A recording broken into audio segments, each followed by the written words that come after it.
Hello and welcome back to Free Game Feature. Today we are looking at Eternal Danmaku Uchusen. This is a Pico 8 game, which the Pico 8 is they call it a fantasy console. It's basically a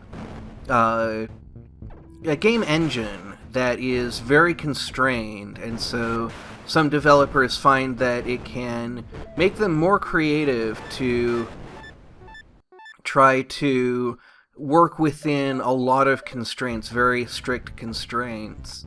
And because it's so simple, it is often used for game jams. And so this one, you can see we are fighting a bunch of bullet hell bosses, and basically they're procedurally generated rather. And so they're going to be different every time, and there is an effectively unlimited number of them. And so we're just trying to survive as long as we can and get as many points as we can by doing things like not taking damage, which I've already messed up, and destroying the bosses quickly, which is its own challenge. Looks like this one is pretty tough. They each have a core, and so you want to hit them straight down the middle as much as you can. I'm not doing a great job of that, but there we go.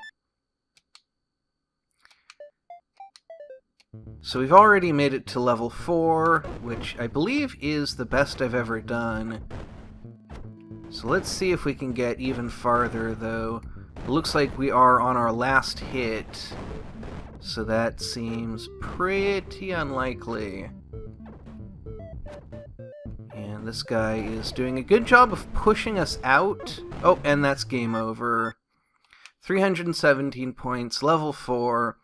So just shy of, actually quite a bit shy of my PB. Let's give it another shot.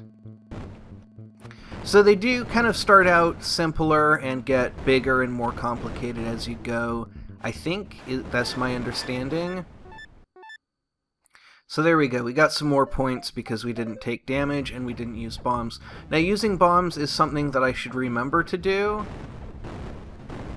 It's something that, you know, it is going to net me more points in the long run. If I survive stages, I can go on to get more points for clearing more stages. And so taking that no bombs penalty is worthwhile. Now, they always spawn in a random place, too, so you have to kind of go hunting for them.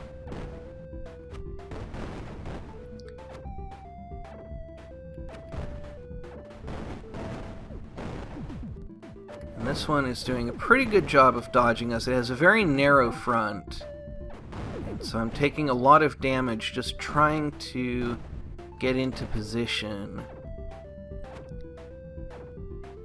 And these homing missiles are a little bit tricky to deal with just because they're a little bit hard to read.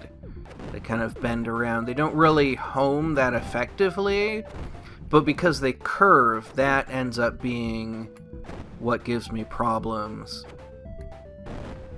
And so learning how to deal with those is going to probably be break down a pretty major barrier toward progressing in this game. We're already at 30 health, so this run not looking good at the beginning, but there's always a chance that we can rally.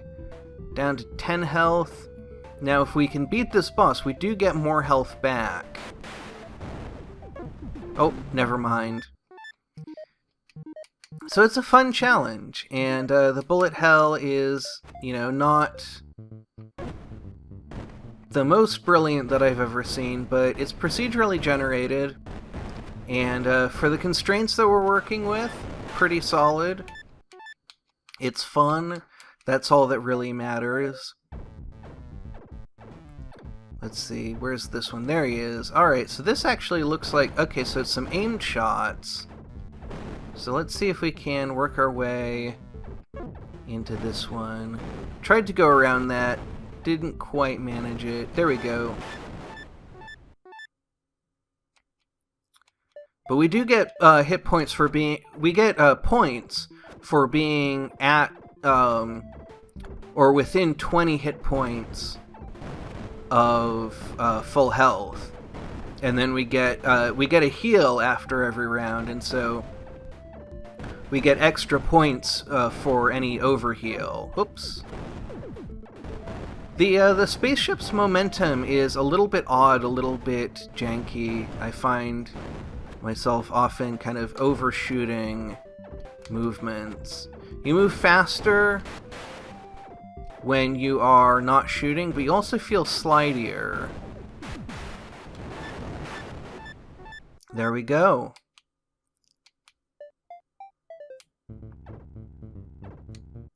Now, procedurally generated bullet hell games have been something I've been really into for a really long time. Noise 2SA by developer Kenta Cho is a game that I think has been on this channel before. I think I did a Scores the Thing video about it. But I love his games, and he developed this like whole science of procedurally generated bullet hell, which is pretty cool. And I really like his game designs. He has some really interesting games. Not all of his games are really kind of ordinary bullet hell games. Alright, so now the bullet patterns are actually getting really interesting. This is my favorite when you have these kind of overlapping layers that are moving in different directions. It's a good way of bringing about hyperfocus. This is something that, you know, I've also looked at. I used to do Zenza Zenzik on my live channel. That was another procedurally generated bullet hell game that I was a big fan of, and just wasn't making any progress in it, and kind of got frustrated with it and decided to make a change. So this is actually the best run that I've had by quite a margin. Let's see if we can get up to this guy. Gonna take some damage along the way. So yeah, now reading these patterns is becoming pretty difficult. And getting in close enough to do some damage is going to require, you know, going in where it's pretty thick. Now, I don't know if our beam reaches off screen. I don't know. Some bullet hell games, the closer in you are, the more damage you do. You know, a lot of them you can only damage what's on screen, so I don't know how much damage we do when we're not on screen. It looks like we're pretty close to the end here. We only have, I think, 2 hits that we can take. Something like that.